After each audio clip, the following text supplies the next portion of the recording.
लड़की थी जिसका नाम आनंदी था।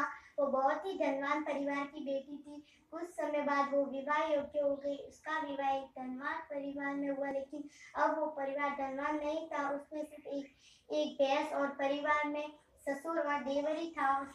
उसके पति की सरकारी नौकरी थी। वो सप्ताह में सिर्फ एक दिन ही घर आते थे।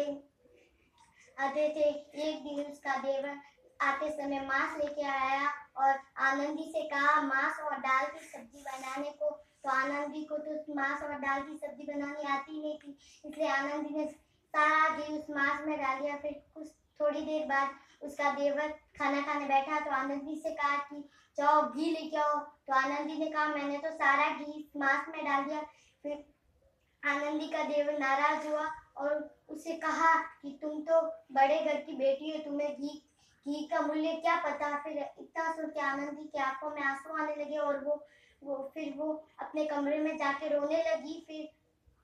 फिर दूसरे दिन शनिवार की शाम को उसका पति आया तो आनंदी ने सारी कहानी अपने पति को बताई। फिर उसका पति अपने पिताजी के पास गया और उसने कहा कि आपके छोटे बेटे को समझाइए, उसको बड़ों से बात करने की तमीज नहीं है। तो उसके पिताजी ने कुछ नहीं कहा, इसलिए वो खुद वहां गया और उससे कहा कि तुम्हें बड़ों से बात करने की तमीज नहीं है, तुम अभी आनंदी से क्षमा मांगो।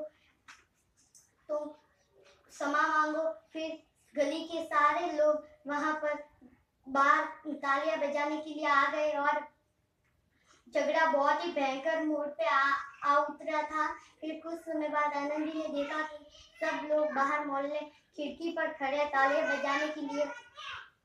फिर थोड़ी देर बाद उसके देवर ने उसके पति से कहा कि मैंने गलती की है, मैं क्षमा मांगता हूँ।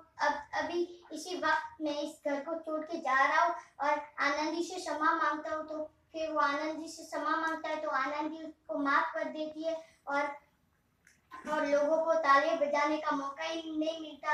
हमें इस कहानी से ये शिक्षा मिलती है कि बेटी चाहे बड़े घर की हो या छोटे घर की, वो जिस घर में भी जाती है उस घर को टूटने से जरूर बचाती है।